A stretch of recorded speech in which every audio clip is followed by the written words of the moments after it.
আসসালামু আলাইকুম গাইস, কেমন আছো? আশা করি তোমরা সবাই অনেক বেশি ভালো আছো। আলহামদুলিল্লাহ আমিও ভালো আছি। তো তোমাদের ভিডিওর টাইটেল এবং থাম্বনেল থেকে অলরেডি কিন্তু বুঝে গেছো কি নিয়ে হতে যাচ্ছে। ভাই শান্তি মতো আমি লোন অফ একটা ফুল ম্যাচ কমপ্লিট করতে পারছি না বিগত 2 দিন ধরে।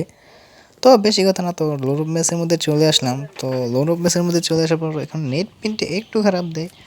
তো চলো আমরা দেখতে থাকি কি হয়। তো ম্যাচের শুরুতে ওই এনিমিটা হচ্ছে ব্যাক কল, ভাই ওই উঠতেই পারে না। তো যাই হোক, ধরে ওর এখানে 32-এর একটা শট দেই, তারপর নিচে নামার পরে একটা হেড দিয়ে দিই। ওপি ছিল কিন্তু গাইস, হেড শটটা কেমন ছিল অবশ্যই কিন্তু কমেন্ট করে জানাতে ভুলবো না। তো ফার্স্ট রাউন্ড আমরা কিন্তু ওকে এভাবেই নর্মালি একটা হেডশট দিয়ে মেরে ফেলি। তো সেকেন্ড রাউন্ড শুরু হয়, আমি ভাবতেছিলাম যে ও বের হয়ে যাবে ভাই, যে ওই জায়গায় ওরে দেখে ভাই আমি হেডশট দেওয়ার চেষ্টা করি, তারপর রাশে যাই, কি দেখি ভাই এনিমি বেরিয়ে গেছে এবং বুইয়ে দিয়ে দিচ্ছে। তো এটা কি আমার কাছে বলার আছে?